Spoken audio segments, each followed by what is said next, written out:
Uh, we got one more waiting to come in. But otherwise, good afternoon, everyone, and thank you all for joining us for today's a month of service presentation of property taxes, exemptions, and payment options. My name is Nia Murray. I work as the programs coordinator with Neighborhood Recovery Community Development Corporation, and we are one of the partners in the A Month of Service collaboration. But also included is the City of Houston's Department of Neighborhoods, the Harris Central Appraisal District, and joining us on behalf of the of HCAD, we have Ms. Mabel Menifee and Ms. Donna Pensick. Also, one of our presenting partners with the Harris County Tax Office, we have Ms. Shay Pinkowski, who's going to be providing the information for you all today. But also included in the partnership, we have Lone Star Legal Aid, Harris County Harris County Prosecutors or Harris County Attorney's Office. Uh, why can't I think of any of our partners today? Right, like my mind is going blank. The Texas Legal Services Center, Houston Volunteer Lawyers, and the Earl Carl Institute. And together we make up a month of service. And basically, the month of service is the collaboration of all of our organizations coming together on a monthly basis and offering a variety of different workshops, resources, and information to the community um, that we all service. And we decided to collaborate several years ago in an effort to reach more people and to create a larger impact and to try to get as much information out to the community as we possibly can. So we decided to pool a lot of our initiatives together as part of that collaboration. And one of those initiatives is getting the information out about property taxes and the various exemptions that even to this day, people still don't know that they are eligible for, that they can apply for, don't know about payment options when they potentially can become delinquent on their property taxes. And so that's what we're here for today, to provide this information for you all. So we want to thank you all on behalf of the collaboration for attending this session today. We do hope that you all get the information that you intended to receive by coming here today. We do ask that you pay it forward and share the information that you all receive with any of your relatives, co-workers, or anybody that you all know of that may also find the information to be beneficial. After the presentation is done, we will send out a link of the session along with any links to various sites or any resources that get mentioned throughout the presentation for you all to have access to and to again also share. Do know that we record the session. We do also broadcast live on our social media platforms. So we do ask that you all be as interactive and engaging as you'd like to be. However, do keep in mind that we do record and do broadcast live. So we want to try to protect your privacy as best as we possibly can. So we do ask that you try to keep your questions to be general in nature, not to divulge any personal detailed information that you live at ABC Park Place Way and you're married to such and such and your parents passed away on X day. We don't want that level of detail on this platform. So we don't need all that information kind of getting out there.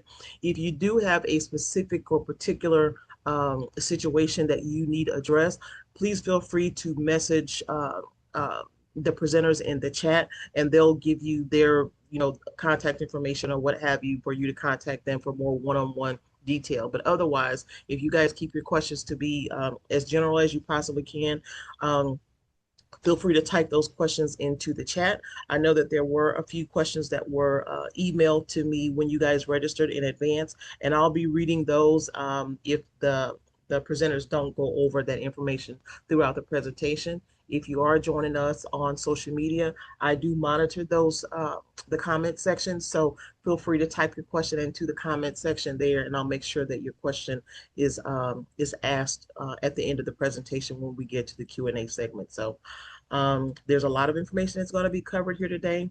We do these presentations now every other month. It's the fourth.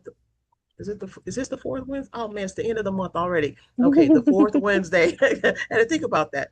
The fourth Wednesday of every other month. So we will be back in October. Feel free to join us as often as you would like. These presentations are free to the public. So again, we want to welcome you all and thank you all for being here. If this is your first time joining us, thank you all for tuning in.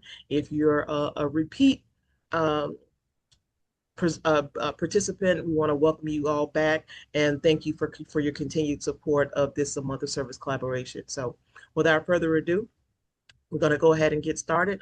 Ms. Shea, we're going to have you introduce yourself first, and then Ms. Mabel, you can introduce and then go right into your presentation. All righty, fabulous. Good afternoon, everyone. My name is Shay Pinkowski, and I'm here presenting for the Office of Annette Ramirez, the Harris County Tax Assessor Collector's Office. I do apologize. My screen and my camera seem to lag a little bit, so I might turn this off just to not be so distracting. But the information will all be on the presentation board here. As Ms. Nia mentioned, we do like to keep everything really general when it comes to specific information. I'll have contact information at the end of my presentation in case anyone would like to send something directly for something more specific that you have questions about. But I really look forward to being able to share some information with everyone and be able to assist with any questions y'all might have. But I'm looking forward to it. So I'll go ahead and pass this along to the next presenter. But I look forward to hearing from you. Thank you. All right, Ms. Mabel. All right. Can you hear me? Yes, ma'am. Okay, good afternoon, everyone. My name is Mabel Menifee, and I'm with the Harris Central Appraisal District. And with me today, my colleague Donna Pensick, whose expertise in customer service will be able to move us forward today as well. I'm with the Public Affairs Department as Community Relations, and we have been partnering with the AMOS group for a number of years now. And typically, a lot of the information we go over each time. But in a lot of cases, we do it in a particular context because a lot of times we found that when people listen to it, unless they've got a specific issue or question in mind, sometimes that information it kind of doesn't resonate as well as it might had they been listening for a particular answer. So today, I'd like to put it in a little bit of context in terms of where we are in the property tax calendar year. Uh, we've gone through the valuation process, which is what 8CAT does. We have as property owners, you've received your value notices. You have been given the opportunity to protest. Many of you have already. If you decided to protest, many of you have already done that. The majority of property in Harris County has been certified to the taxing jurisdictions. So where are we now? We're currently in that in-between phase where your the taxing jurisdictions, that being the city, the county, the school districts, are setting their rates, their property tax rates for what will be reflected on your bill come October or so when the tax bills are mailed out. So as we're sort of in between that phase, I'm going to cover a little bit on both sides of it. So if there are any questions, please feel free to ask those in the chat. If we can't answer them today, we can certainly refer them to one of our other content department specialists, and we'll be able to get back with you. All right, so let's get started. I'd like to do a quick little, let's see, let me share. And I think you can see that, right? Is that correct? Can you see that? It's loading. Yes, ma'am. You're Okay, good. all righty. Well, let's get started with our presentation today. Again, welcome to Texas. If you are new to Texas and just kind of listening in terms of how does the Texas property tax system work, because I can assure you each and every state has a different process. So if you're new, it can be kind of confusing based on what you may have be familiar with if you've moved here from another state. So here in Texas, we don't have a state income tax. So property taxes tend to pay for the bulk of the local services, such as your schools. They provide roads, streets, police, fire protection, that sort of thing. And here in all of the property tax laws that we work from, all of the appraisal districts in Texas are laws that have originated with our state legislature, and they're part of our Constitution or our Texas tax code. So Having said that, the state agency that typically has oversight for us is the Texas Comptroller's Office. Here in Harris County, which is what Harris Central Appraisal District does, we value property throughout the county, all of the property in the county for taxation ad valorem taxation purposes. Believe it or not, there are over 600 taxing jurisdictions in Harris County.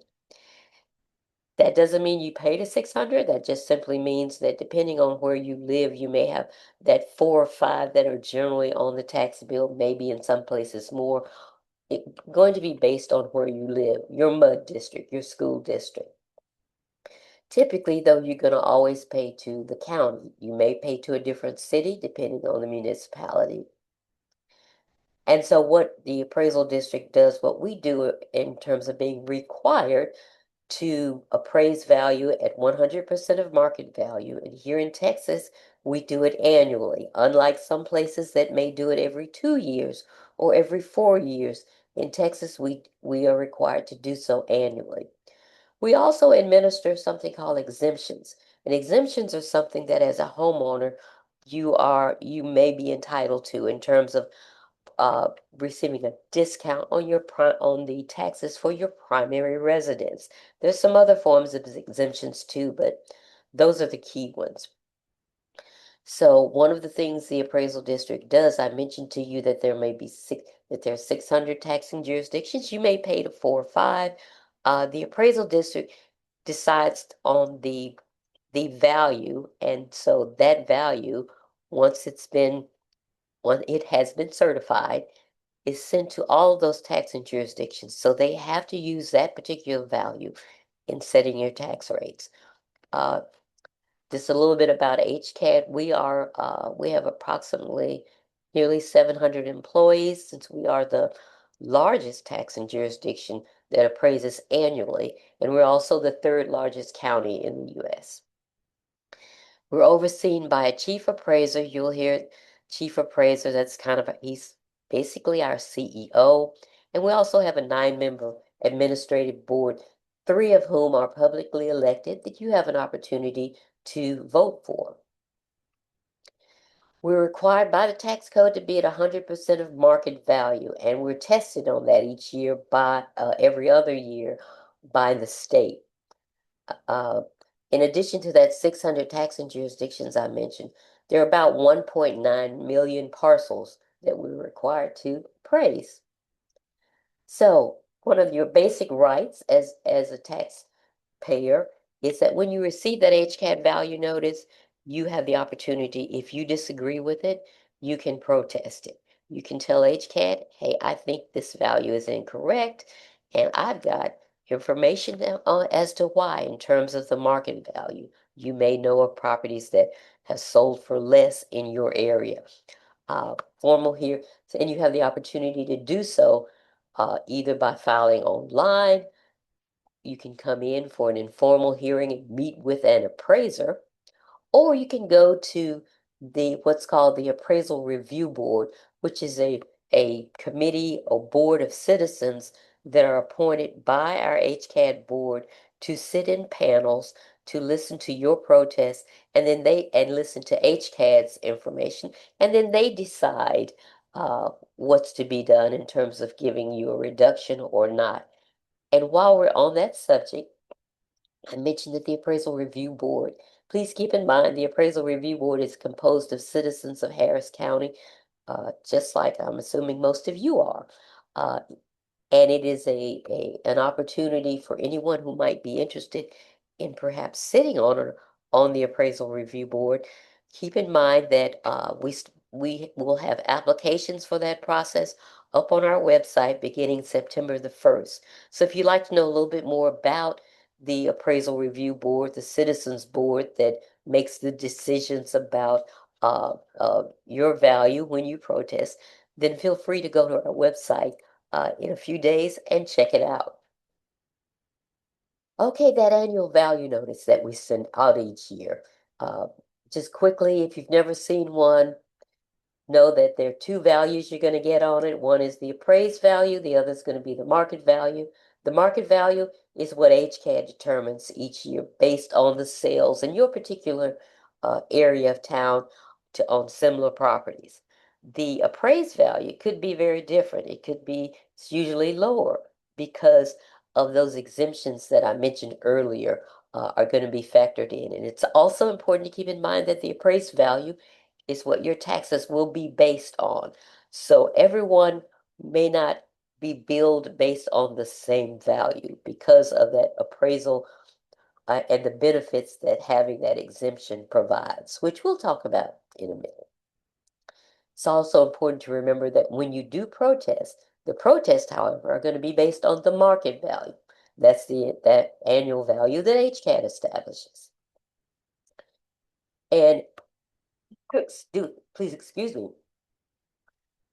I mentioned it earlier, but just a quick reminder in terms of the appraisal calendar and the annual cycle of appraisal. Remember, we appraise each year, so there's certain deadlines that have to be met, and that is why we depend on you to make sure that you file your protest timely, that you get any additional information that might affect your exemptions in as well, so that January the 1st is the date of appraisal, that your value is based on the condition of your property as of that date.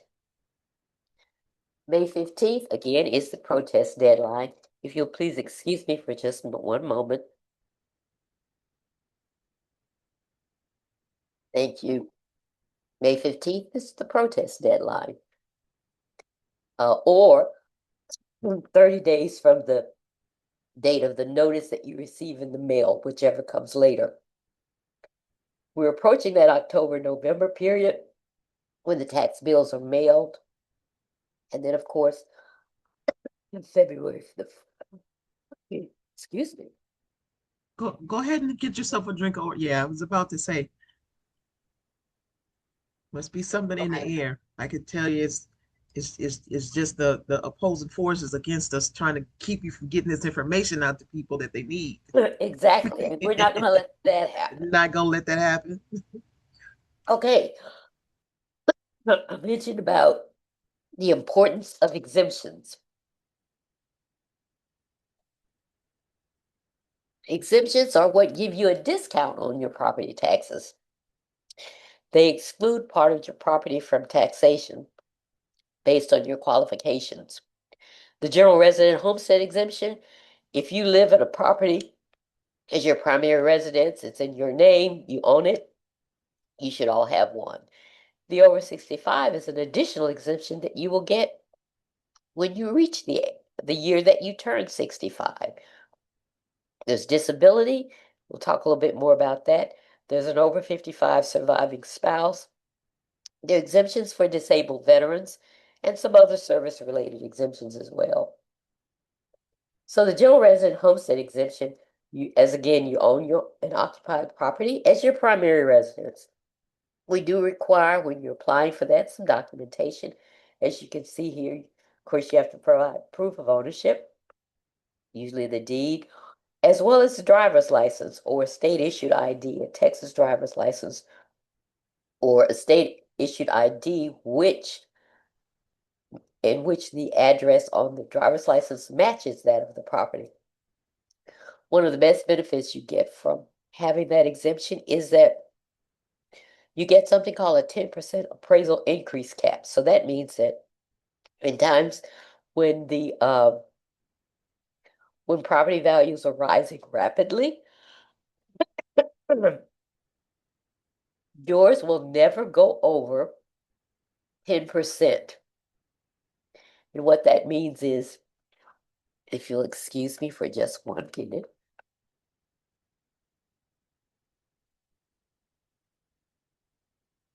Okay, so what that basically means is that you will never see more than a 10% increase in your property value, even though it may have gone up 15, 20%. Your hot property. You also get a $140,000 school tax exemption by state law. That's required. It's required that all school districts provide that. It basically means that you would not be taxed on the first $140,000 of your home's value. Depending on where you live, you may find other exemptions that your various jurisdictions offer, such as the city, the county, etc. The over 65 and disability exemption. These two are designed pretty much the same. If a person is disabled and unable to work, or once they turn 65, they become eligible for additional exemptions. You can see what these are: an additional $60,000 for school taxes, as well as your taxes being frozen that year. You never pay more than what you paid that year. You'll see some other things too that Shay will talk about, for instance, with the tax deferral. And you can also pay your taxes in installments without penalties. Additionally, other exemptions, depending on where you live, may be offered. And quickly, just to sort of make a difference between the over 65 and the disability, they basically offer both of these exemptions. However, you can only have one. If you're unable to work, you would apply for the disability exemption, which provides you with the same benefits, and you would qualify for that under Social Security if you were declared disabled, or in some cases, someone may not be on Social Security. Then they would be able to, we would provide them with the opportunity to provide a physician statement stating so. The over 55 surviving spouse exemption means basically that if your excuse me, if your spouse was already receiving the over 65 exemption and you were at least 55 years of age on the day that your spouse passed away, you would be able to continue that. They would continue that exemption seamlessly going forward. And then there are a number of veterans exemptions that are available to people who served our country, including a partially disabled veterans exemption, as well as one that supports the surviving spouse of a veteran or first responder who's killed in the line of duty. There's also, as you can see, a couple of others here. And all of these information is also available on our website. If anyone's out there listening because they are considering moving into a home soon, please keep in mind that there is something called an immediate resident homestead exemption, where the month that you move in, you are able to get your exemption prorated, even though you didn't live there a full year. Say you moved in May, then you would be able to get that exemption for 7 months of that year. If the home was previously owned and already receiving exemptions, then you would be able to keep the exemptions that the previous homeowner had for the year. So this one is primarily designed for new construction homes or homes where the previous owner had no exemptions. Let's talk a little bit about something called the heirship exemption, and I want to explain what we mean with that. So this would refer to someone living in a home where a deceased relative name is still on the property. No single person owns it because you may have an interest in it because there are other heirs. Well, previously you might have been unable to receive an exemption because because you did not own the property 100%. This often happens when someone dies and leaves multiple heirs to share ownership. On with the new HCAT, with the heirship exemption, however, there's an opportunity for you because you're living in the home, you're paying the bills, probably paying the taxes. Other heirs may be living somewhere else and benefiting from their own exemptions, or they may be also living there, but you would have the opportunity to get the exemptions granted at 100%, And it's important for the other heirs to also know that this doesn't affect their ownership rights at all. It simply provides uh, the heirs with the opportunity to receive the exemption in full. And that's already on our exemption application. When you go to section 3 of the homestead exemption application, there are a couple of questions that would trigger whether or not you would need to submit some additional information in order to receive this exemption, which typically is, as you can see here, what is required: the affidavit of ownership, the death certificate of the previous owner, and then any citations or whatever from any court records that would help determine ownership. Also, we'd like to, HCAD requires a copy of the most recent utility bill, and that's simply to verify that the home is indeed being lived in. So, exemptions on at HCAD, very easy to apply for. We've done our best. Our folks have done their best to try to make it as easy as possible for you to apply for those exemptions. And if you still have questions, you can go out to something called, you can go out to our website at www.hcad.org, and there's a little tool out there we call the exemption wizard that allows you to answer a set of questions, and then it will automatically tell you what exemptions you are most likely eligible for. If you still have problems filling out the application, there is also a how-to video for completing that application. The applications can be submitted online, or you can email them to us. We do ask, and this is important, to avoid any delays, we ask that you submit everything at once. Try to make sure you've got those driver's license. If you're a married couple, please remember that and both of your names are on the deed, we need the driver's license of both couples. That's kind of like the number one delay that homeowners experience when they only send in the driver's license of one of the owners. So please make sure you do that. And then I wanted to talk briefly about some temporary exemptions that are out there, because there's just been a new one that's been added. Um, those of you may be familiar with the exemption for property damaged by a disaster, and that basically triggers that there is a temporary exemption that you can receive from which HCAD reviews and grants uh, when there is a disaster in your home. At least 15% of your home has been damaged. Um, it does have to be an officially declared disaster, usually by the governor, and you have up to 105 days after that disaster declaration.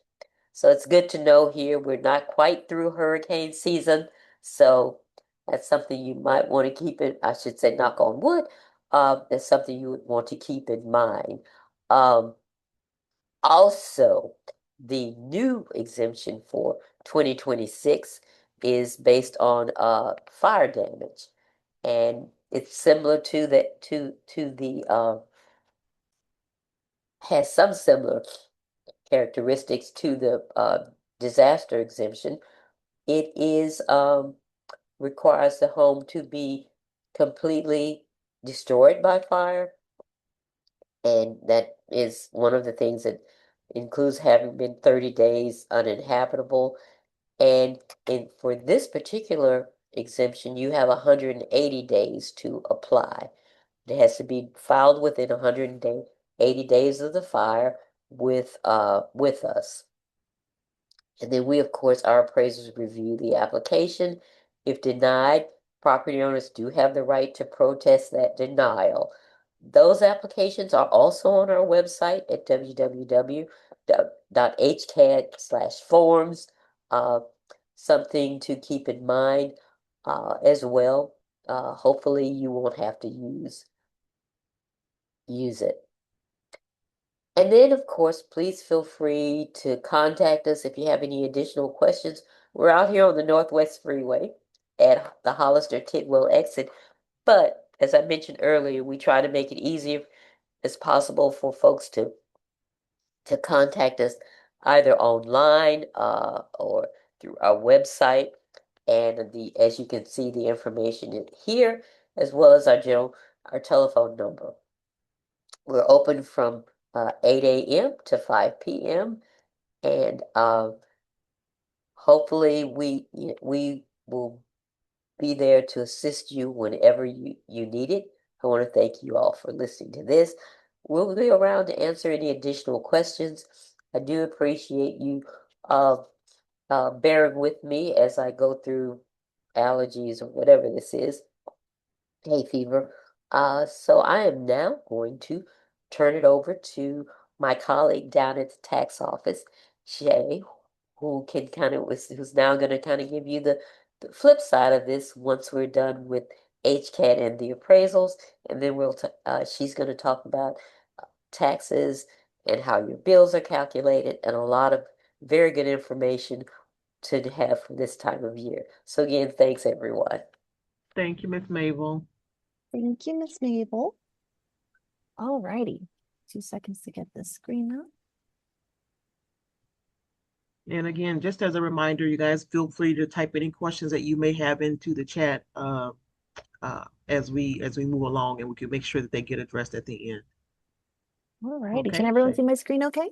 Yes, ma'am. You're good to go. Beautiful. All righty. Well, good afternoon, everyone. Again, my name is Shay Pinkowski, and I'm here speaking on behalf of the Office of Annette Ramirez, who is our Harris County Tax Assessor Collector's Office. There are quite a few bits of information to get through, so I'm gonna go through this. But if you have any questions, please feel free to go ahead and type them into the chat, and I'll be happy to answer them whenever I get a moment to. So, what does the Harris County Tax Office do?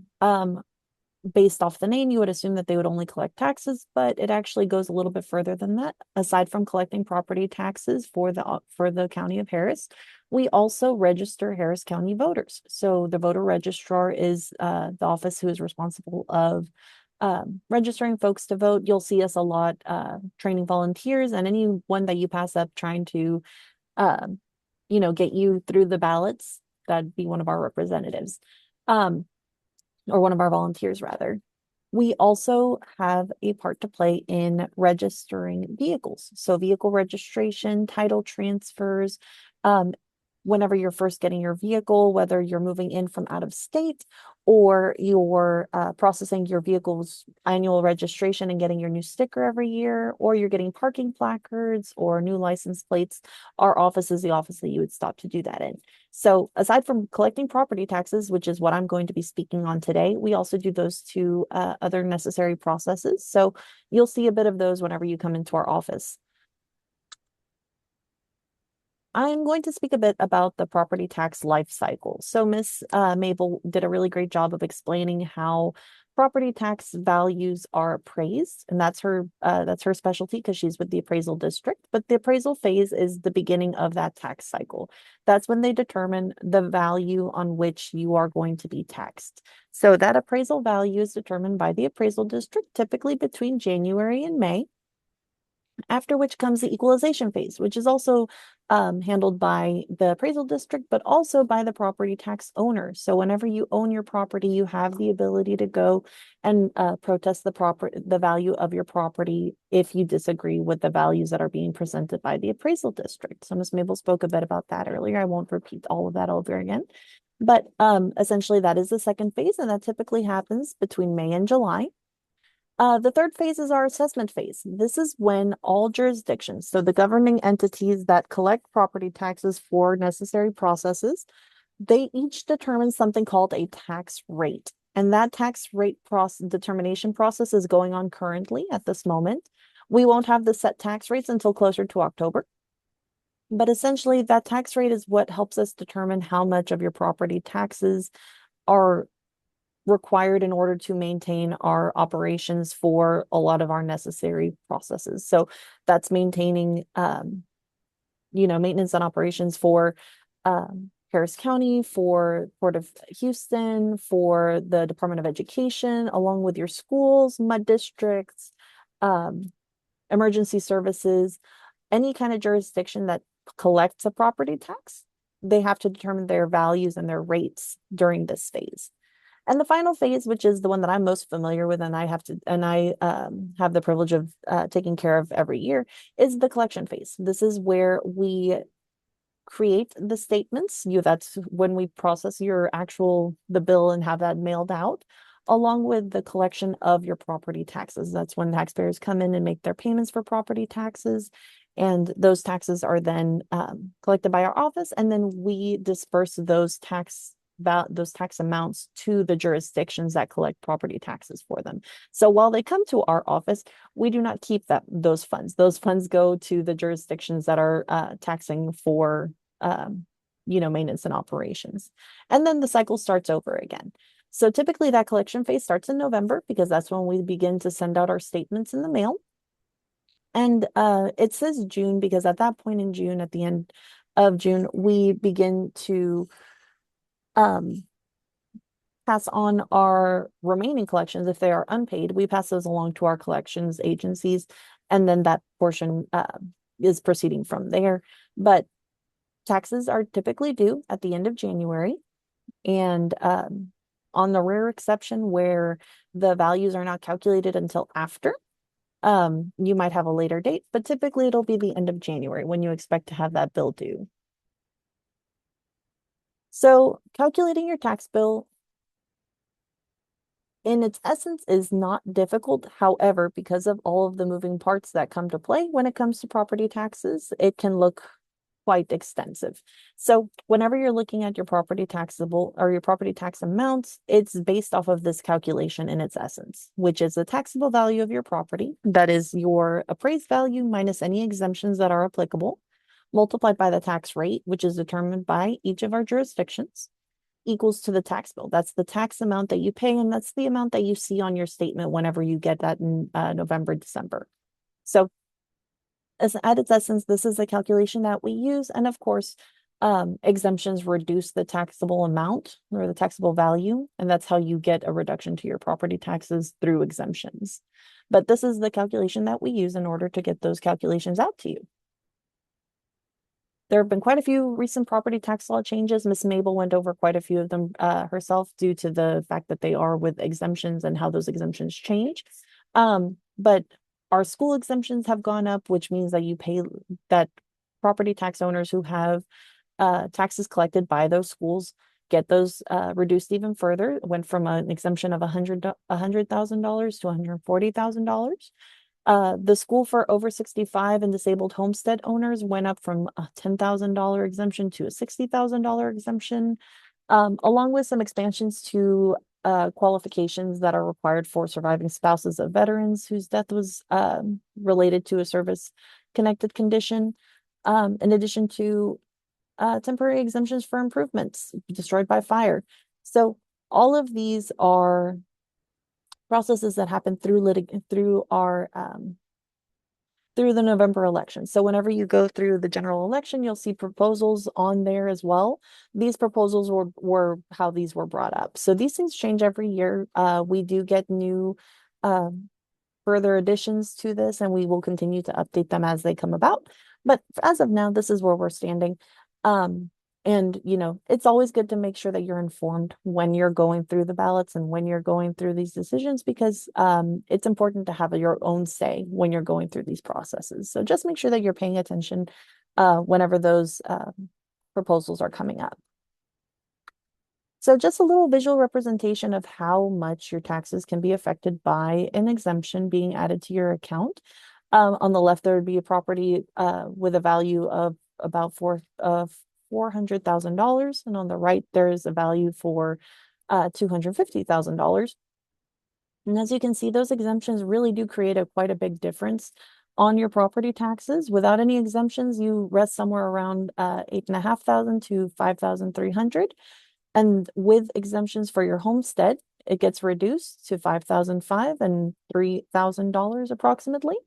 And with the homestead and over 65 or homestead and a disabled exemption, that gets reduced even further.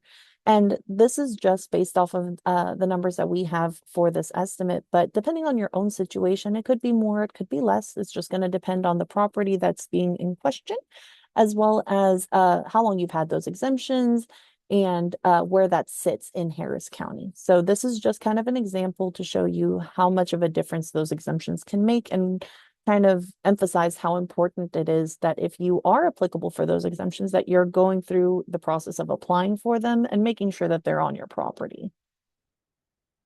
Tax limitations. This is something that Ms. Mabel brought up in her presentation, but she kind of gave you the general idea. Essentially, what a tax limitation is, you'll hear it referred to as a tax freeze or a tax ceiling, is it limits the amount of taxes that you pay for your school, and a couple of other jurisdictions also allow for it, but it's not all. Most of the time it's a school.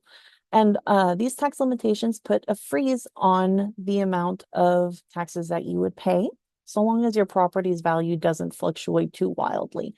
But this applies to homesteads of property owners who are over the age of 65 or have that disability exemption. So you do have to have both the homestead and the over 65 or the homestead and the disabled person's exemption.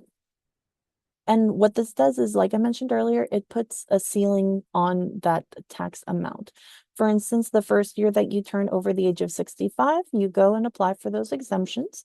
And the taxable value, for an example, is $500 for your school. The following year, you're still in that property, you still have those exemptions on your account, but the value of your property goes up, which it tends to do. We're at a growing city, so those values tend to go up. But for instance, the value would go up, and if we were to pay attention to those calculations that we had earlier, your property taxes would have been greater the following year. However, because you have that tax limitation, that tax freeze on your account, you would not pay more than the $500 you paid the year prior. And that is really helpful for folks. It's not something you have to apply for. It's automatically generated within your account. But those taxing limitations really do help in maintaining that ability to pay your property taxes. And it is super duper helpful when it comes to reducing those taxes. So it is something that, as I mentioned before, is automatic. You do not need to apply for it, but not everyone is aware of it.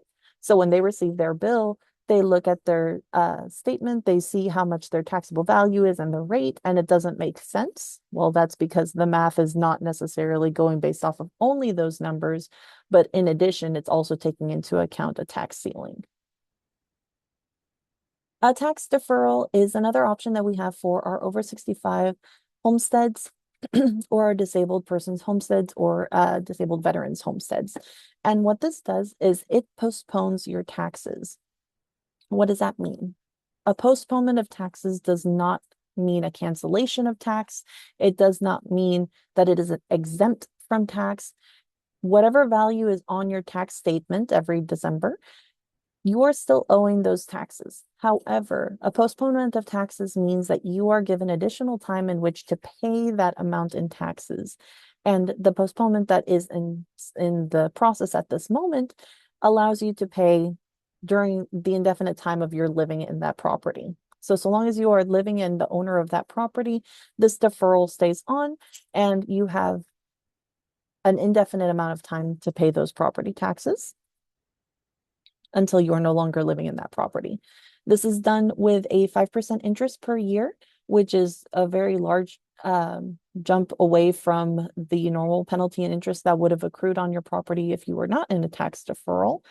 And it does allow a lot of folks the ability to remain in their home even if they are no longer working or able to pay their property taxes as they normally would have. This is something that is a great tool for a lot of people. It is an insurance. You still are able to continue to pay your property taxes, even if it is under a deferral. You're still able to pay your property taxes timely, or if you'd need that additional time, it is a great insurance to not have that worry over you of having to pay those property taxes by that January 31st date. But it is also something that I really like to ensure and impress upon you that if you are going to have your taxes deferred, that you make sure that you notify your next of kin or whoever you're going to have heir your property in order for them to be aware that these taxes might be due. Because upon either your passing or your selling of this property, that tax deferral is no longer valid.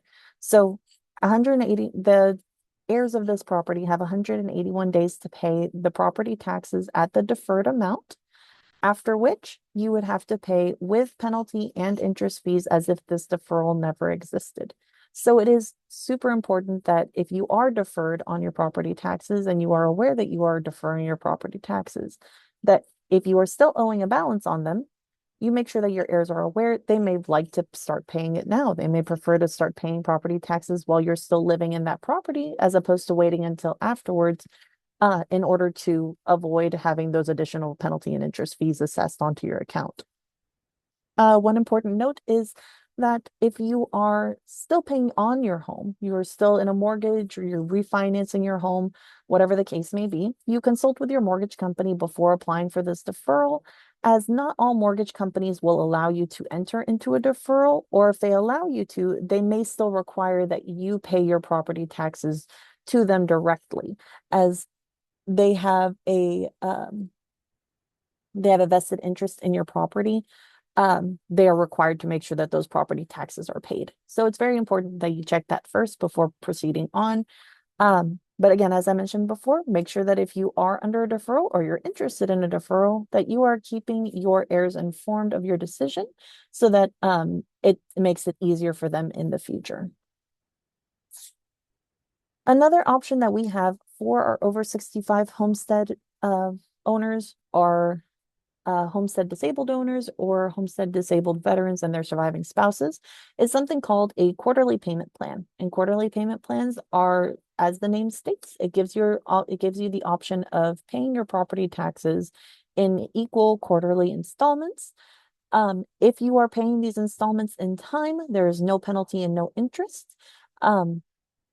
And essentially what we do is we take the total amount of your taxes due and we divide it into 4 equal payments. That first payment would be due at the end of January, like normal. The second quarter would be due at the end of March, the third at the end of May, and the fourth at the end of July. Now, you do have to have these exemptions on your account in order for this payment plan to qualify. And even if you're, for instance, renting a property and you're over the age of 65, this would not be valid. So please just keep that in mind to make sure that you check in first before you make those payments, or that you are aware that you are able to do so whenever you're making your first quarterly payment here at our office. So really great option. No strings, no anything attached, no penalty and interest, and so long as you're making those payments timely, of course. Let's see. Now, for those of us who do not have the over 65 or disabled persons or disabled veterans exemptions, we do still have the option of paying our delinquent property taxes in payment agreements. However, this does still count for penalty and interest fees that would be assessed. What payment plans do is they protect you from additional litigation and collection fees that can get up to 20% of the total amount due. So it's really a great option for those of us who do not have those other exemptions available. You can have this with or without a homestead, and this can be applied to any type of property. This would be applicable towards if you own a spare lot separate from your home. This would apply towards your homestead. This would apply towards your rental property. This would apply towards a business personal property that you might own or have or owe property taxes to. And it is a very simple setup. You would just contact our office and request for a payment agreement. Let us know what length of time you would like that payment agreement to be for, either 12, 24, 36 months. And we would get that prepared for you, send out a contract to you in the mail or through email, but depending on your preference. And you would make those installment agreement payments as agreed. Our new system, our new website system, allows for a lot of things that we just did not have the access to do prior to this roll around for this property tax year.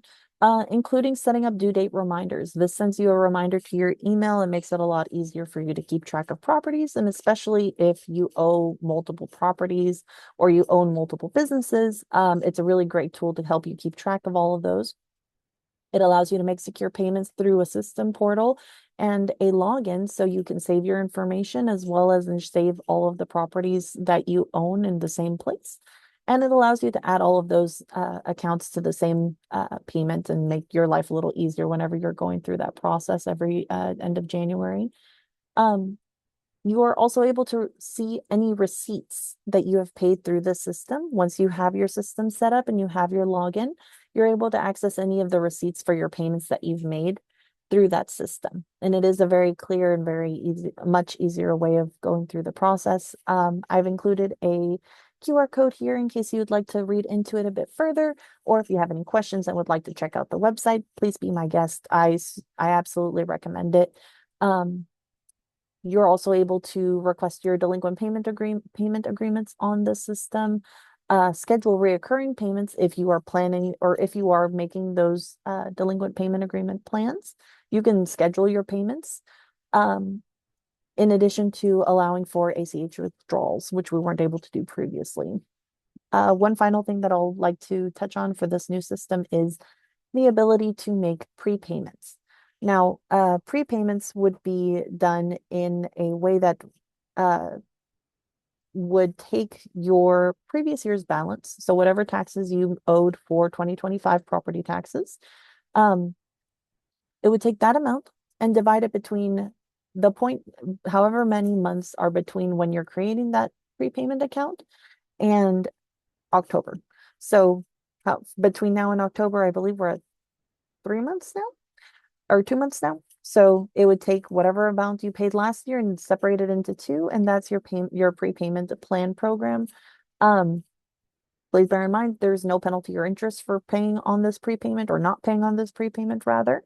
It is just a tool in which will hopefully assist you in getting an idea of how much your property taxes will be and making a dent in whatever those property taxes are owed.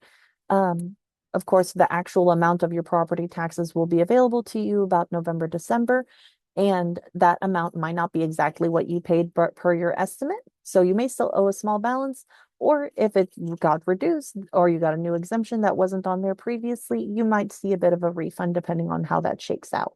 But it is a great option, especially as we come into this new year, to be able to have those prepayment plans in preparation for our 2027 property taxes. So keep that in mind. Aside from paying online, of course, you do have other options and by which to pay, including paying by mail, by phone, or in person through any of our branch offices. Payment by mail, we do please request that you do not pay anything in cash, as these are not actual cashiers. This goes directly to our bank and those checks are scanned through. Paying on phone, you're able to make these payments through our automated phone system. This would be done through either a credit card or a debit card, and you're able to make those with that 2.4% fee. Or if you decide to come in person, of course, we do not collect an additional fee for processing checks or processing cash. There is an additional 50-cent fee for paying with an e-check, which is what you would use if you were to do this payment online. But all of these are options to you. We try to give you as many options as possible. I would like to impress upon you the importance of, if you are mailing in your payment to our offices, that you have a hand stamp from your post office, or alternatively, that you keep a hold of whatever tracking information you may use if you decide to send it to us via certified mailing. Those dates are invaluable because of the fact that that is the date on which we would go on for our receipt of payment. So please make sure that you are either getting those hand stamped before you go through and drop it off. Don't just drop it in a mailbox. Go to a post office. They'll stamp it for you. And that stamp will have that day's date so that we're able to process your payments appropriately. But just keep that in mind. And with that, we are committed to reducing your tax burden. While our office is not able to actively reduce how much you pay in your taxes, we are always trying to find new ways to make the process of paying your taxes as painless as possible, whether that's through creating payment agreements, by allowing prepayments for your property taxes, by submitting your bills to you via email, which might be a little easier for some than having the actual bill received in the mail, or by hosting these workshops and being able to impress and give this information to you that you may not have been aware of prior. But our office is committed to helping you in this process and making sure that your questions are answered. So please feel free to contact us. Our information is here on the board, as well as our QR code in case you would like to contact us directly. If you have any questions, I'm going to check the chat here in a minute, but feel free to drop a line. I'm sure Miss Mabel's going to go through and read those, as well as any that might have come in through our other connections through YouTube, Facebook, or her email directly. But I'll pass this on to Miss Mabel. I'm so happy I was able to have this connection with you guys and answer any questions that y'all might have. Thank you for your attention. All right. There is a question in the chat for you, Shay. Woo. If you could please mention the payment plan requirements for non-delinquent property taxes, or did she misunderstand? So just for clarification. For clarification, if the account is not due yet and you do not have any delinquent accounts yet, you are able to enter into a prepayment so long as you do so before October. And those prepayment plans are really just to give you an amount of what would be paid in that time frame. So the reason that we stop it in October is because in October, we begin to actually send out our normal tax bills, our normal tax statements. And at that point, your next year's taxes would be due. But that estimate amount is kind of it's more of an idea in order to be able to give you an idea of how much you would need to pay monthly in order to pay off the amount of that estimate before October. Any payments made prior to the delinquency have no penalty or interest. So any prepayments that you make to 2026 taxes, say for instance, you're paid up on your 2025, you haven't thought about it since January, but now we're in August and you would like to get a head start on your property taxes for 2026. A lot of folks share that mentality. They don't like to hold off forever. So you're able to make those prepayments starting as soon as you'd like, as often as you'd like, or as little as you'd like. Okay. Ms. Mabel, I believe this will be a question for you and for Ms. Donna. I'm a disabled veteran that's using the homestead exemption, but my mortgage is still very high. What could I do to save money with this or other exemptions? The disability exemption is different from the regular homestead exemption, correct? Yes. So I don't I'm sure she's trying to get her. There she is. Okay. And I think Donna's on here too. But yeah, the disability exemption essentially is the same as the over 65 exemption with one particular exception that has to do with the school tax ceiling, I believe. Donna, you're on here somewhere. But if he is receiving the 100% disability exemption, that's about the most that can be offered, unless he needs to come in and protest his value uh, that has been assigned to the property. What do they need to do to, so is the regular homestead exemption, because it didn't mention it's over 65, is that a different amount for a disabled veteran versus the regular homestead exemption? Hold on one second. Donna, you want to join in on this one? Because there are some exceptions for disabled veterans, but Okay, well, you have you have your homestead exemption, and then if the disabled veteran is over 65 or a disabled person that's like under Social Security, they can apply for those two. And then you want to check and make sure you have applied for the exemptions in for the veteran at the rating that you are rated. So if it's under 100%, like if I'm 50 to 69% is my rating, there's that level. But if I'm 70 to 100%, so my rating increased, I would want to apply for that next level. The total VA, that exempts you from, taxes. But other than that, you want to make sure you have applied and for all the exemptions that you qualify for. And then the other thing, like Miss Mabel said, unless you have the total VA, you would want to protest each year, because if you can get your market below your appraised value, since the appraised value is what taxes are calculated from, then that lowers your taxes. So it's really, if you don't have the total 100%, you want to make sure you have all the exemptions you qualify for, and you want to protest, because if you can protest and get that market below your appraised, that will lower your taxes. Does that make sense? Yes, ma'am. Okay. So to apply for a disabled veterans exemption, what do they need to submit, or what's that process? Okay, so if it's under 100%, you're going to want you will want to use Form 11.22. And so you'll submit the application form, you can submit your driver's license, and you need a current VA letter that states your rating and the effective date it first began, not a change of the award. You want the effective date. And so you will submit that online. Now, if you're a total 100% VA, you use the same exemption application form for residence homestead, and that's Form 11.13. So, yeah, and you can always email us, the contact under contact us with the web inquiry or help@hcad.org, and just ask, this is my rating. And for a veteran, they also need to know they can go back 5 years. If they've not applied and they qualify, they literally can go back 5 years to apply for their veteran exemption. For a regular person that's not a disabled veteran, how many years can they go back if Well, they've yeah, never applied for a homestead exemption?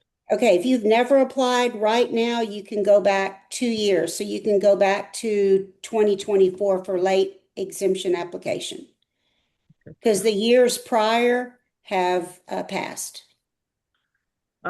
Ms. Mabel, I'm not sure and I can't remember if you went over this or not. On you guys' website, do you still have the new thing on the website where people can like go through the little wizard or something to figure out The what they owe, or like if they're eligible for certain exemptions? Is it still yeah, there? the exemption wizard, it should still be, I believe it's still there.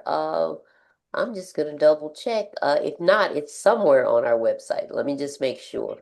Um, Okay, while you're looking for that, someone, Miss Donna had a question added on to that. So veterans with 40% disabled rating is how much of a discount? Or is there like Shay, certain levels? Is there like a dollar yeah, amount yeah, that So there's certain, it's there's certain levels. Shay, would you know what the value is for that one? yes. So for 40%, it is, oh, give me 2 seconds to verify. Because yes, it is a dollar amount per percentage, and then there's a range of percentages. So give me like 2 seconds to bring up okay? my so while chart. she's looking for that, let me give you the quick answer for the exemption wizard.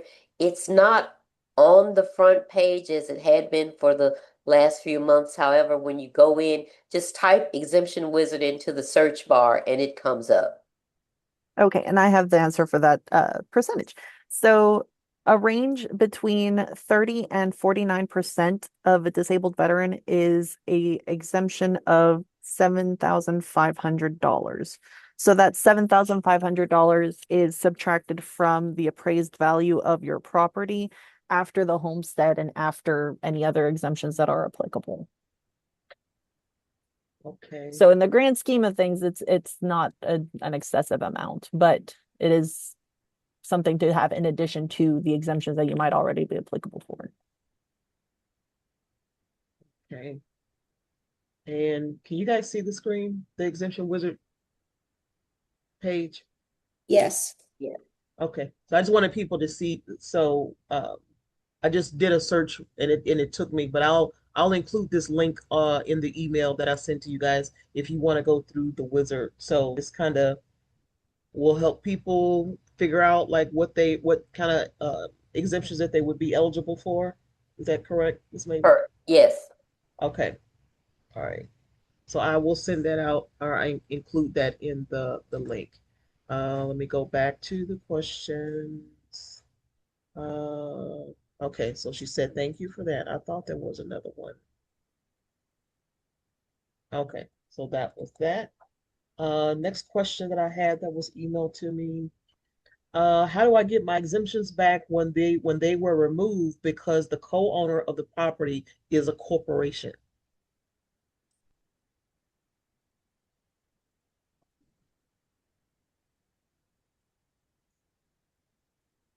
Hey, Donna. So, I'm not quite understanding And if and the, I if I the, let me give you a little oh, bit of context here because I think I recall this person that called to our office.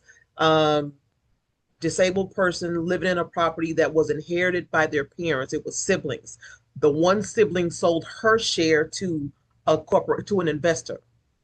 So when the investor then bought the property, then he lost his exemption. all right. So if, say, the corporation owns 50% and another property owner owns the other 50%. I've not really seen that, but they would be able to apply for their 50% with any exemption. But to have it, what would happen with an ownership change, that does make the exemptions come off. So you would have to reapply to have it reinstated. You would want it reinstated. So you could email in and just, ask someone, I need direction on how to have my exemption or exemptions reinstated for my 50% of ownership. Does that Okay. make sense? Yes. So, yeah, with ownership changes, what happens is we change the ownership in that 1 year, the exemptions are set to non-renew, and then they're removed the next year. So you may not realize that. It just the system does that. So if you've had a homestead exemption on there and you still are a named owner, then you would want to reapply to have those exemptions reinstated. Okay. And to give you guys a little bit deeper context, this person was referred to an attorney because the investor is trying to force sale of the property to take his share of, because I'm not sure what the percentage breakdown is, but he's a resident there, and I was assuming, from my understanding, that she had more than 50% when she sold it. So now they're trying to actually force the sale and get him out of the property. So that was a whole long, extensive kind of thing. So I've already referred him to an attorney to talk to about Attorney that. service on But that as one. an FYI, that kind of thing happens all the time when you've got multiple heirs and they sell to investors. An investor can force to try to force a sale for the other shares of the property if but that's another subject altogether. That was We do last have, That's a week's. whole nother bucket. That's and a we whole have other a, bucket. we do have a workshop on that. I said that, yeah, that was last week's presentation. That was last week's presentation, but yes. So if you guys have any additional questions about that, please feel free to contact us. Someone else wants to know, I want to know more about the tax rates in my area to determine what am I paying.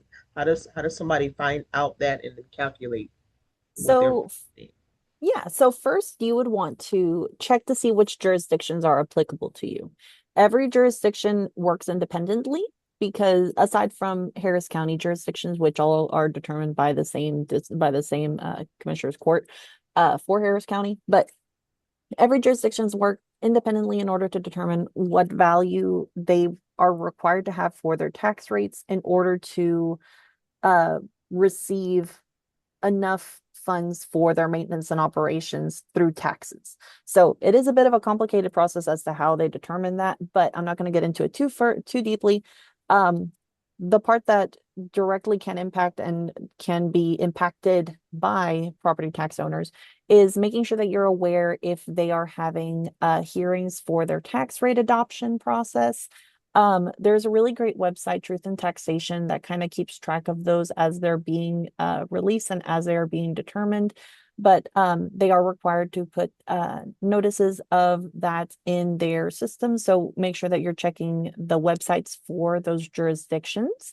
They'll have their rate adoption during their, I believe it's like a monthly meeting type of situation, and they all have their own name for it essentially, but they all have a meeting which is open and available to residents of Harris County for them to go and sit in and be a part of and, have their voices be heard, of course.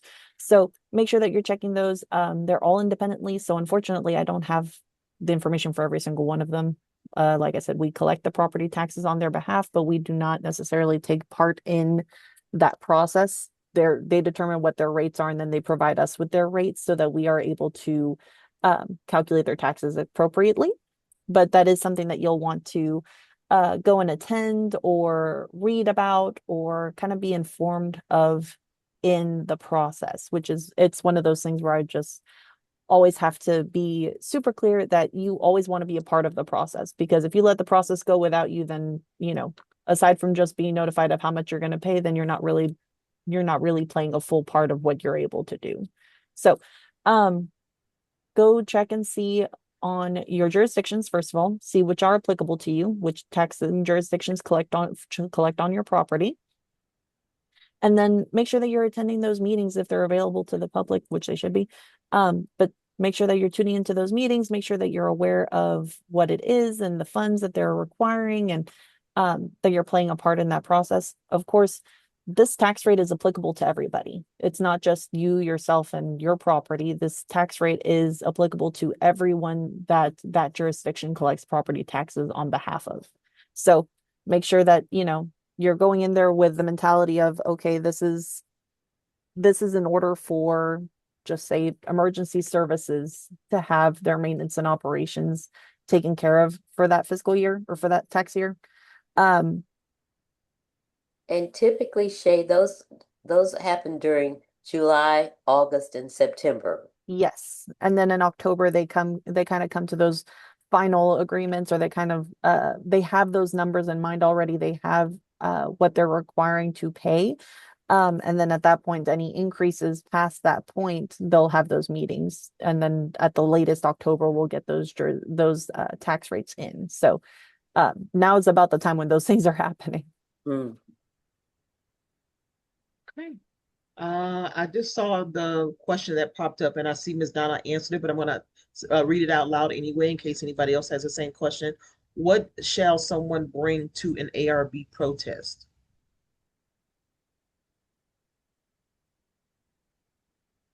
So when you go to a protest, you want to bring any evidence, supporting evidence that you have that market value should be lowered. So if you believe, to sell your property January 1, you would have, like, say, repairs, all these things to get that to that market value. You would want to bring your supporting evidence, whether it's pictures and repair estimates.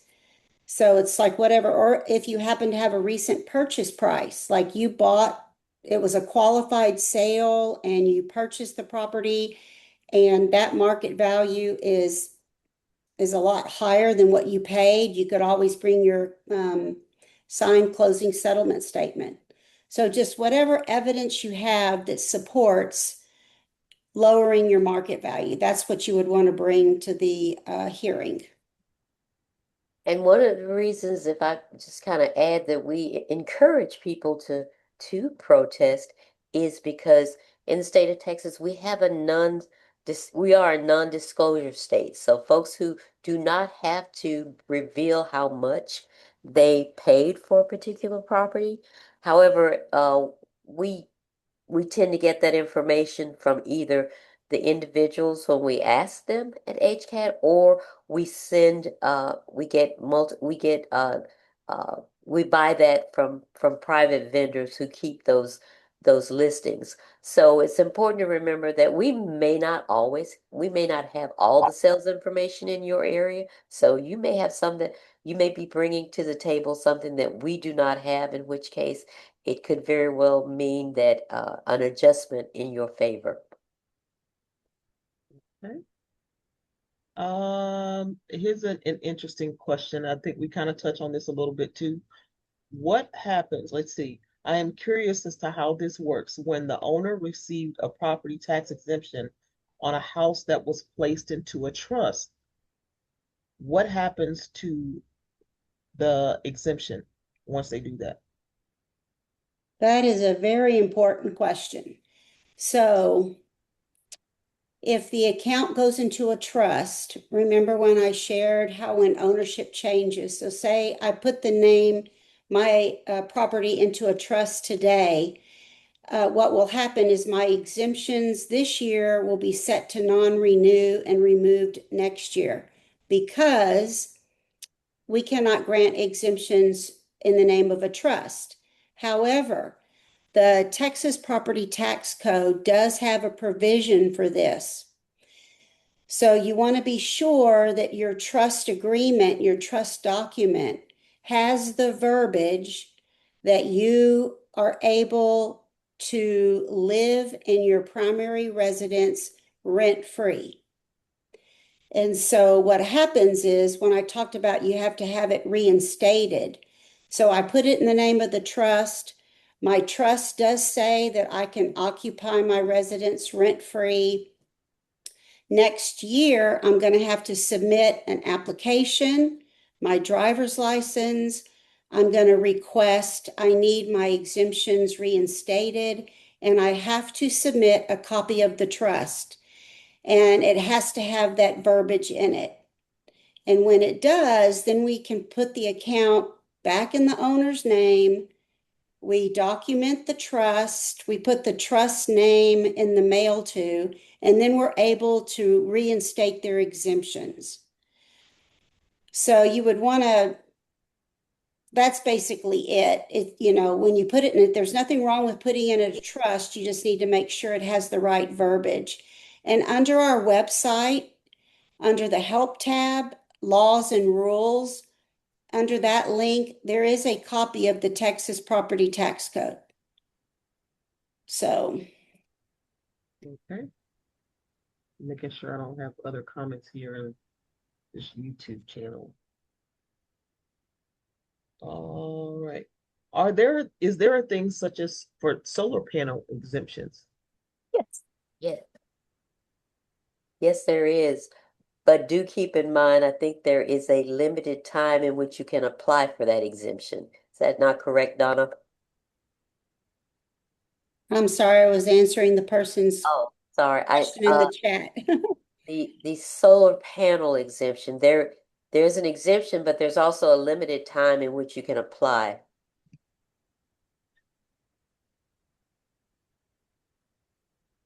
Is it the same level of exemptions, or is this in addition to the regular homestead, or it like how does So in from my understanding of it is the solar exemption is for the value of the solar panels that would normally increase the improvement value of your property is essentially just removed. So your property value stays the same as it was prior to the solar panels being added, even though the addition of solar panels would normally increase the value of your property. And please correct me, HCAT, if I am incorrect. Mhm. That's important. did you say something, Ms. Mabel? I couldn't hear you. No, I'm still waiting. I believe that's correct. I'm just still waiting on Donna to verify that. Yeah, it's not like an additional on top of what you already have currently, but while the addition of solar panels on your home would typically increase the value of your improvements, the exemption essentially removes what that value would have added. So you end up at the same level as you would have if you did not have the solar panels, but now you have solar panels. So it And really I, doesn't make a difference if you put it on there or not. Oh, it would have made a difference if it wasn't there. and it is important to remember that that exemption, when we talk about exemption deadline, you do definitely have to apply for that by April 30th. Or Yes. you will lose the opportunity to have it exempted for the year. For that year. There's no prorated start for that one. Okay, so let me go back to what you just said to make sure I'm hearing this correctly. If by adding Birds solar panels, it could increase the improved value, but the discount that you receive from getting the solar panel exemptions puts you right back, offsets. offsets the difference. Yes. So if it wasn't there, then what would The be the value. point? So if the exemption did not exist, the addition of solar panels to your property would increase the value of your property. So you would get taxed on more.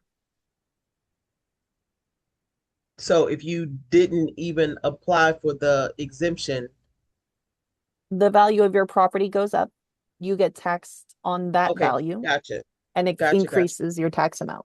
So it helps with not increasing the value, but there's no additional, Yes, you do not get an additional additional. lower Okay, tax bill for gotcha, having solar, but you do gotcha. not get an additional amount taxed on you for having solar. Okay, gotcha. It's less of an incentive and more of a, what's the worst that could happen? You're not going to get taxed more because of it. You're just going to have solar. And if you don't apply for it, you got an increased property tax bill. Correct. And you Okay. got to do that before April. Well, you just got to make sure that you know that the cost is going to outweigh the what is the cost outweighs the benefit of the reward Right. Yeah, when you exactly. get And I the mean, solar panel. the benefits of solar are completely separate, but there's not really a benefit. It's just net neutral. Um, do you see any new laws coming that would lower property taxes? Any So new? there are quite a few that are in the talks. We haven't gotten any like actual solid proposals that I am aware of as of this moment. However, uh, I keep trying State to, legislature convenes in January, yes. and they have quite a few bills on the table to reduce property taxes even further. So we'll have to wait and see. Yeah, I'm we have to wait until any of those laws pass is the question. I'm still curious as to how what would get done for the amount of money that you collect in property taxes that pays for all of these other services. If you're discounting the property taxes, where does the additional funds then come from to do the other things that the property taxes would have typically covered? Are The you referring to like the jurisdictions and like the processes that they cover or Well, I mean, pretty much everything. So if you're constantly reducing property tax bills, which I'm not opposed to, so we're not going to get real political here, but I'm just curious Mhm. as to how does that offset? Where does the balance come in at? Because that's a lot of money that the county now will no longer cover. I mean, that will no longer be collecting. So if you're not So collecting the property taxes, then that means that's less of a budget for everything else. everything else to be paid. Yeah, Yeah, and essentially what happens is the less money that we receive from property taxes, they have to come up with that within their budget somewhere else. So you see a lot of schools that are kind of hurting because they don't have as much funds from property exactly. taxes that are now having to resort to state funding or nationwide Exactly. funding, which typically shouldn't be happening in the first place. But now they have to kind of branch out and see, okay, well, I'm not getting enough money through my property taxes. Now, where am I going to find the funds for this? And then that involves the state and then what funds that they have in school is just an easier example of what to do that from. But you would see the reduction in your property taxes, you might see an increase somewhere else. For example, for like MUDs and water districts, utility districts, um, they don't abide by a lot of property tax exemptions only because every jurisdiction They're determines what separate. exemptions they have. Hmm. So you don't see a whole lot of those with a lot of exemptions on them. And if they do, they're not as big an amount because they don't have as much funding elsewhere to pull from. They don't get state grants for water districts. They don't get city grants for water district. They have what they get from property taxes, and that's pretty much it. So, And so what exactly do the property taxes cover? oh, a lot of things. So, property taxes are made to cover maintenance and operations. So, a lot of people like to think it's like, oh, well, it's, you know, the gas and fire trucks, which isn't necessarily the case. Just as an example, an EMS collects property taxes. They're collecting property taxes in order to, kind of keep the lights on in the building. They're able to have their maintenance for the processes that they have to do throughout the year, but not for specific to the job situation. So every jurisdiction collects for something different, but all of it is for maintenance and operations. And that's just for the basic barest of bones of what they do. So it could result, so drastic reductions in that could result in, you know, less facilities available for them to house employees to get the job done, right? That could result in, you know, a couple of other different things, but essentially it's for the maintenance and operation of whatever that jurisdiction is for. And if you want to look at your tax bill to see what jurisdictions you pay to, that kind of shows you like where those maintenance and operations are going to. But they should have all of this whenever you're going through the process of seeing how much those rates are going to be. They're required to have that in there. That includes, things like that.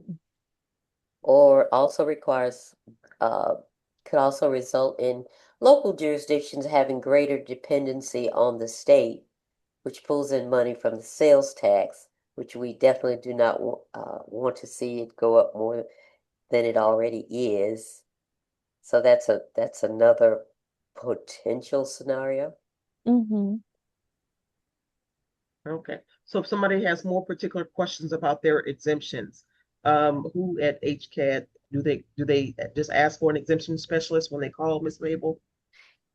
Or Yes, they you go can. back to the slide that had the contact information for the, Sure. so that's a question that was put in the chat here. Okay. Yeah, that would go to the appraisal district, and the appraisal district would then be able to assist with any jurisdiction or any exemptions that are there, are not there, should be there, should not be there. She's at, I'm going to go back to that slide so she can see that too. Okay.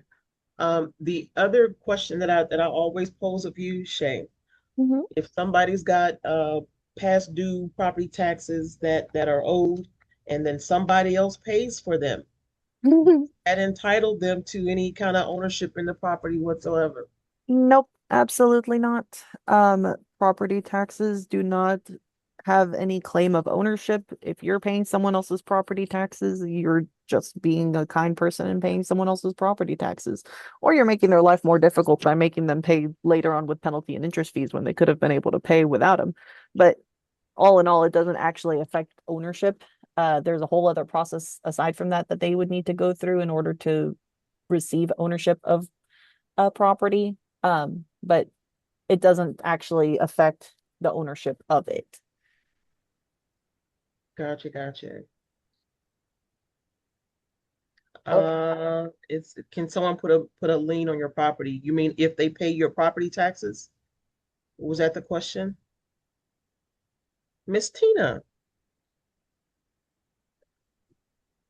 well, you could have unmuted yourself. We haven't spoken to you in a while.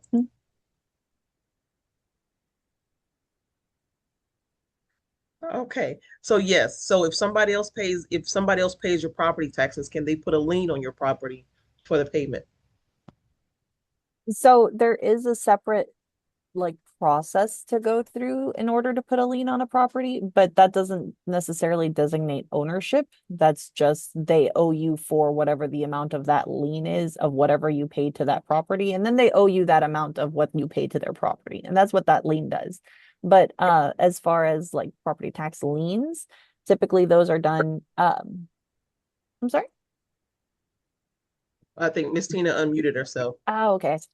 Um, but yes, so property tax liens do exist. But typically property tax liens are different than liens on a property. They're separate and there's separate processes. So if you have a lien on a property, then you're dealing directly to that owner, not necessarily for the property itself. You don't own that property because you paid their property taxes. You just paid that amount and that now they owe you that amount. So if they pay you in that amount of what they owed for property taxes, then, great. But there's a whole other process to unpaid property tax bills that is completely separate. But that's a whole nother court process. Is that like you have to get an attorney for that or something? I'm not exactly sure what the process is because we don't deal with liens that are separate, like separate liens. We deal with property tax liens, which are taxes owed for. I would imagine that somebody would have to go through the process of suing you, saying that Yeah, why they are trying to attach a lien to your property. So it's not like they can just go down there and just go file and say, right. "Oh, I just want to put a lien on somebody's property," just because. They got to Yeah. go through the legal process to actually get that done. Yeah, there's a whole process to it aside from that, but it's not anything that would be done through our office. So if you're putting a lien on a property because of taxes or maintenance or whatever else you may have paid to that property, it's a completely separate event. You would have to go through separate attorneys in order to do so. It's not tax liens, it's a separate lien. Okay. So for the person that had the question about the exemptions, and glad to see you again, Miss Tina. Thank you for coming back. For the person that had the question about the additional questions for exemptions, Ms. Mabel put the slide on the screen there, and you can go down to 13013 Northwest Freeway, and go to the third floor to the customer service counter, or call and make an appointment. Then you can also reach out to our email help@hcad.org for additional assistance regarding the exemptions. You can call their phone number 713-957-7800. Okay. All And right. Nia, you can also, on the online one where we have the contact us form, you can put in specifically what your issue is so that it'll be immediately routed to the appropriate department. Okay. All righty. Those were nope, I'm sorry, I skipped one here, one that was emailed. What happens if someone receives a default judgment for property taxes, for unpaid property taxes? Defaulted judgment. I guess if I don't, this is help As with in, settling a so default judgment for property taxes. as in they are in default and now have a judgment is what I'm thinking is the phrasing here. That So was the email, so I have no idea. yeah, no, it's Okay. there's a lot of words that are tossed about, unfortunately. So essentially a judgment means that the property taxes are typically already sent to collections. So an office for that collects property taxes has contacted their attorneys in order to proceed with collection of these property taxes. They have to go through the courts and they have to put a judgment on that property stating, you know, this account is delinquent in their property taxes in the amount of XYZ amount. They put in a hearing through the court. The court then has to have that out. Other taxing jurisdictions that have delinquencies of property taxes on that account may adhere themselves to that same judgment. So say you have a school that collects separately from Harris County Tax Office, and that school has not received payment of your property taxes. They first go through their collections attorney. That collections attorney then processes through that judgment. And if that judgment is on there, Harris County Tax Office, while they may have like a payment agreement or if they're in the process of making payments, might still join in that suit in order to be able to recuperate those delinquent penalty or delinquent amounts of property taxes. So it sounds like they may need to get a hold of the attorney. In our case, if it's Harris County, it would be a Harris County Attorney's Office in order to verify what the exact amounts are going to be in order to get that paid off, whether they can get into a payment agreement or whether they would need to pay the amount in full, or whether they would need to pay just the court fees and the associated costs with the attorneys. It's going to kind of depend on the process that they've gone through, how far they've gotten into it, and, what all is going on. So that is something that they would want to reach out to for further assistance. But it's not something that I can answer without actually looking at the information and seeing what part of the process that they're in. But if they have a judgment, more than likely they already have court fees assessed onto that account as well. Aside from what we're collecting, the court collects their fees as well. The attorneys collect their fees as well, and then they have those other associated fees. So they'll want to verify that information before they go making payments, because what will happen a lot is they'll go through that process, they'll be in a judgment, they'll have those court fees, and then they come to us directly, they pay the property taxes, and they think that that's that. And unfortunately, that's not the case. They'll still owe those other additional fees aside from what they owe originally. They'll owe for, court costs and associated other fees. So Okay. make sure that you're informing yourself. One last question. If someone lives, outside of the city and they have mud taxes or PUD taxes, do they have to contact those individual districts to find out if they have additional exemptions or other exemptions, or are they just automatically applied once you apply for homestead exemption? When you apply for the exemptions, they're applied to every jurisdiction that, for instance, HCAD, if HCAD is assessing the values on the property for that jurisdiction, it gets applied across the board. So once you have the homestead exemption, the homestead exemption gets applied to every jurisdiction that has a homestead exemption. So Gotcha. You just fill out one application, and that one application submitted to the Harris Central Appraisal District applies across the board. And that's kind of why it's so important to have, a central appraisal district as opposed to every single jurisdiction assessing their own values and contacting everybody to apply for all these different exemptions. Yeah, exactly. It's a great help. It's really a lot easier this way. And people say that, oh, it's so complicated. Well, the alternative is much worse, I promise. Well, and I just wanted to also add something to that in that I think when the tax code was first adopted back in the mid-70s, it might have been around 60 pages, and now it's over 600. Because each year as the legislature meets, there going to be some kind of changes, and that's one of the reasons I want to just stress to everyone that while we really appreciate people being on these calls, we hope you talk with your neighbors at least to say, if you don't understand it, then please feel free to contact HCAT. That is what we are here for. That is our customer service mantra, is to try to help walk people through this to make sure no one is paying more than their fair share in property taxes. Gotcha. Okay, I believe that was my last question. I didn't have anything else. Again, the recording of this session, I will be emailing out the link so that you guys can watch the presentation, or you can go to our YouTube channel.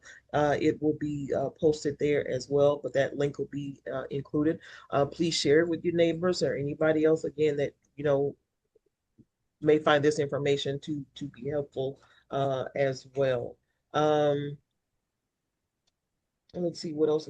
Oh, we didn't talk about the difference between the deferral. We mentioned this all the time, the deferral versus the exemption, about paying back, because we already get a lot of seniors, that still get a little confused about, oh, I applied for that, I don't owe any property taxes, when they've gotten a deferral versus applying for exemption.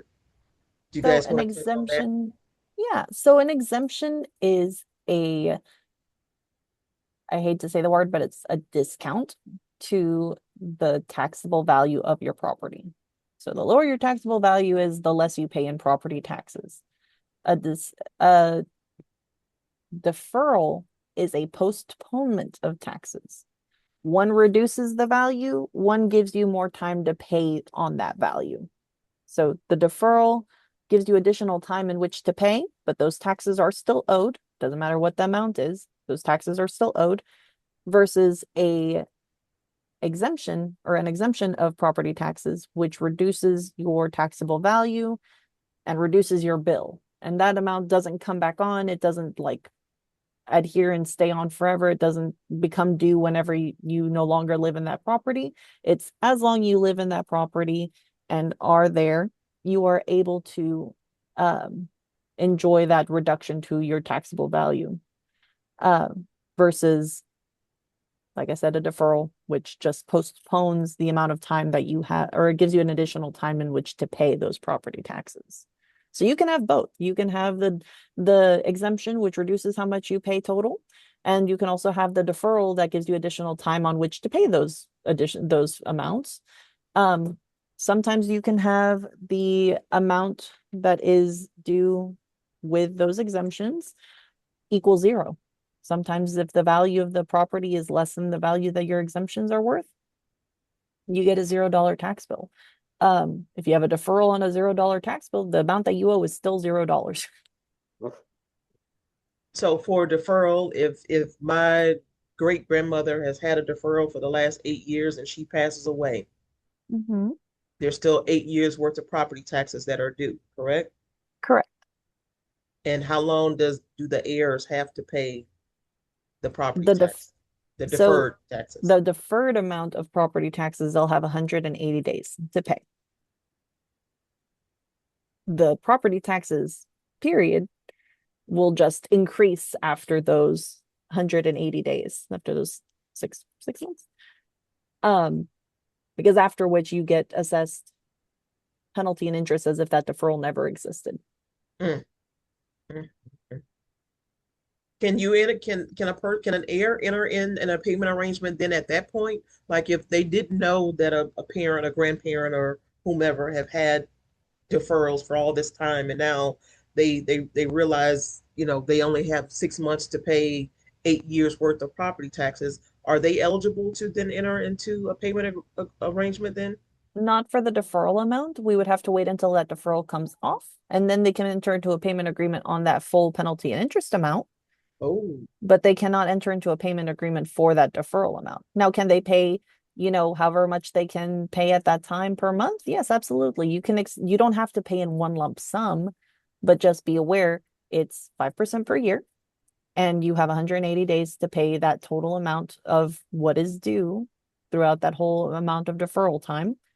And if that means, hey, I have,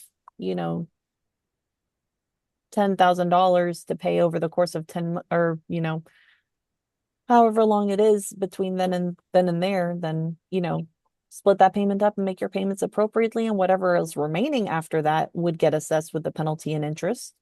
But at least you're lowering it based off of that reduced amount instead of just waiting for it all to come off and then paying on a payment agreement. so you still in essence only have the 6 months to pay as much as you can before that 181st day. Right. Exactly. So say for instance, like I said earlier, there's $10,000 owed. You have 6 months to pay as much as you can. If that's $1,000 each month, then you're down to $4,000 instead of 10,000. And it hurts a lot less for $4,000 plus penalty and interest versus $10,000 plus penalty and interest. Okay. So let me ask this question when it comes to the deferrals for that length of period of time. When you got, example, $10,000 worth of bills that's been collected over the last 5 years, is it based on per year that the penalty and interest, or is it the overall total that the penalty and interest? Because if I owe $10,000 and I've paid off six, but that's only for 3 years. You know what I mean? So How this does is it this is then? a fun question because they all move independently. Every year is assessed on its own. Okay, Every year stands alone. okay. So, for instance, let's go back a little bit less time. Let's go back 2 years, right? The taxes were deferred for 2 years, or rather, taxes went unpaid for those last 2 years of that deferral, right? Mhm. So going back to 2024, taxes for 2024 were due.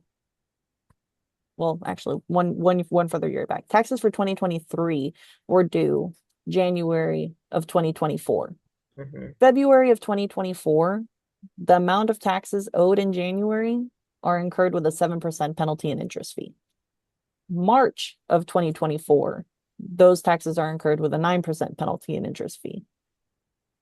Then April is with 13 11%, then 13, then it continues to accrue per month. And then at some point it caps off. Okay, that was my next question. At some point it caps off. It takes a while, and you keep assessing a 1% interest per month, and then it's penalty per month as well. So then the next year comes around, and this is what I mean by penalty and interest as if it never existed. Next year becomes due January of 2025. In January of 2025, you're still owing for 2023. You're still owing for the previous year. You assessed penalty and interest for a full year. And then in addition to that assessed penalty and interest plus the amount that was originally owed, you're now owing a whole nother year. And that whole other year, if you pay in January, you're paying timely for that year, but not the year prior. If you continue to go on without paying, you then owe penalty and interest again, starting at 7% for that new year, then 9, then 11, then 13. And it continues to assess. And they're all going independently because they're all going on separate. They're all their own entity. You owe every year individually. So if you owe for multiple years for like in this instance for a deferral, can you then how far or how a payment arrangement has to be made for each year, correct? Yes, every year you pay your property taxes by the end of January. So if you're making payments on multiple years, or can you enter into a payment arrangement separately for each year or for the total that's It's owed? for the total. You are Okay. able, so say for Okay. instance, again, I did not pay my 24, 25 taxes, right? That's what's owed as of this moment is 24 and 25. 26 is coming up due here at the end of January this upcoming year, which comes a lot faster than you'd think. But for now, 24 and 25 taxes are owed. As of this moment, I can get into a payment agreement for 24 and 25 property tax years.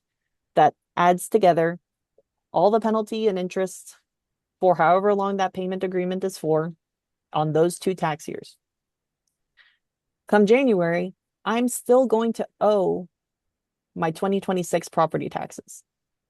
I am going to try my best to pay those property taxes timely so that I can continue on my payment agreement without also having new penalties and interest from this new upcoming year.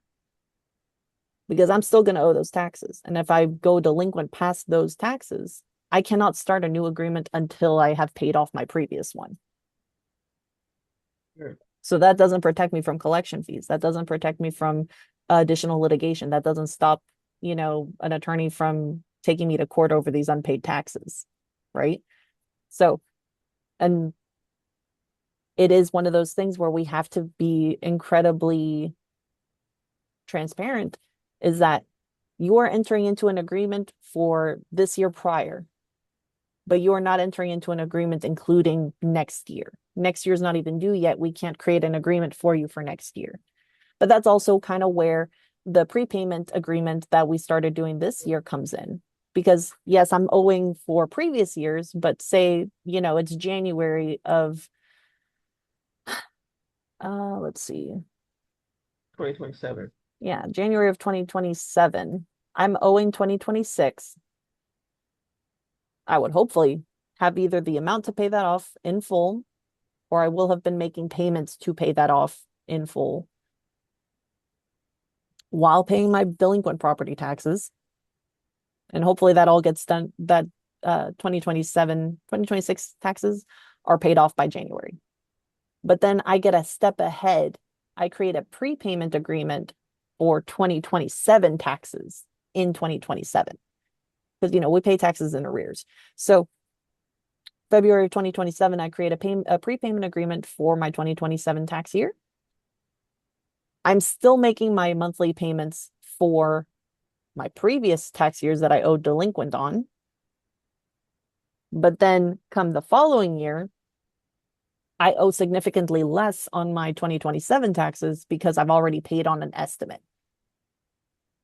If I keep up with those payments. But they're all tools to help us pay these taxes off, because the alternative is being delinquent and then not having any kind of proof that you're attempting to make these payments to your property taxes.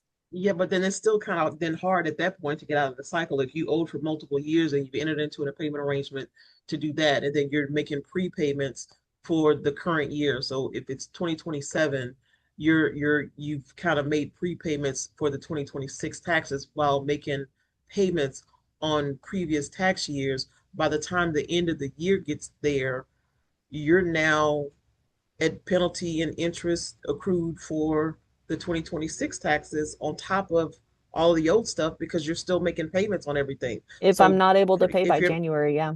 yeah, that it develops a cycle then at that point. And you are right, Miss Tina. Yeah, it's a cycle.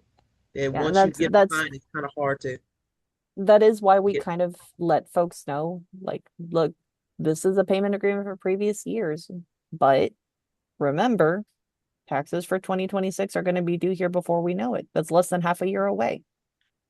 We've got Mhm. 4 months to pay as much as you can or to save as much as you can towards next year's taxes, in addition to paying what you're already paying. So don't get into a payment agreement, then kind of just, I'll figure out the rest of the taxes later. Make sure that you're preparing yourself for next year's taxes so that when it does hit, it hits a little less painfully.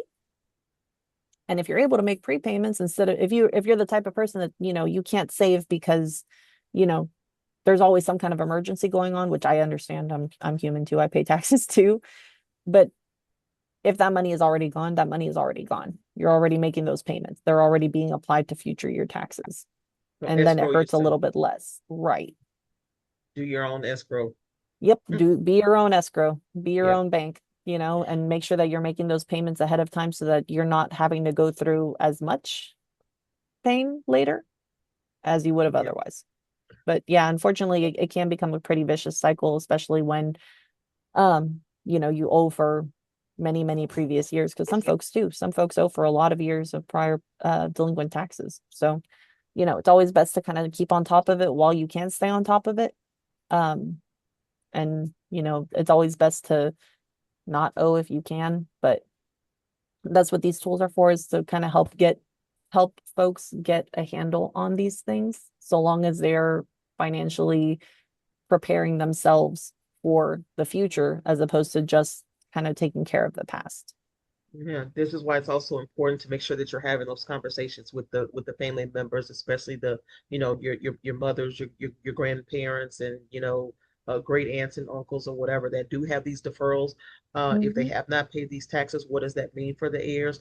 Have the conversation to know if they haven't paid their taxes. Get confirmation if they applied for deferrals versus various exemptions and things like that, so that they don't then fall into this kind of a cycle where you've got somebody that's trying to pay property taxes for multiple years by themselves, especially if there's Mhm. multiple heirs, or if you've got a person that's living in the house with a parent who qualified for the exemption. Now all of a sudden they're in jeopardy of being unhoused because taxes haven't been paid. So have Mhm. conversations with your family. That's all it comes down to. Make sure you communicate that. So with that being said, we are right just about at 3 o'clock, and I know Miss Mabel, you had a hard stop that you needed to do. So, and I believe I've gone over all the questions that I had that were emailed to me and that were put in social media. So, I want to thank you all very much for joining us and engaging us and asking these questions. Um, the contact information and the links, all the resources that were mentioned will all be emailed out to you all for you to go back to watch again or to kind of look up all these different forms to apply for the various exemptions, the contact information to set up payment arrangements if that's what's needed to be done. Um, Mhm. and so we invite you to come back for other a month of service presentations. Our future property tax workshop is what's going to be in October 1, 2, 3, 4. October the 28th will be our next property tax workshop. However, we did confirm that when we do our next inherited property clearance title and deferred property taxes, we will be in person on October the 15th at the Third Ward Multi Service Center. So look for that information to come to you all if you would like to come and hear the presentation in person or to speak with somebody directly, we will be in person in October for that presentation. Tomorrow we have our one of our series for our foreclosure prevention. Tomorrow is our HOA property taxes. Well, happy birthday in advance to you, Miss Tina. Our HOA foreclosure is tomorrow when people are facing foreclosure due to HOA fees that have been unpaid and wanting to know what it is that an HOA can or cannot foreclose on you for. Um, that presentation is going to be tomorrow. That's a very good one because we got a lot of folks that have disputes and things with their with their HOA and um, applying all kinds of fees and penalties for trees and fences and roofs and cleaning and not cleaning. There's a lot, so that's a very interesting conversation. So please come back and join us tomorrow at 1 p.m. for that.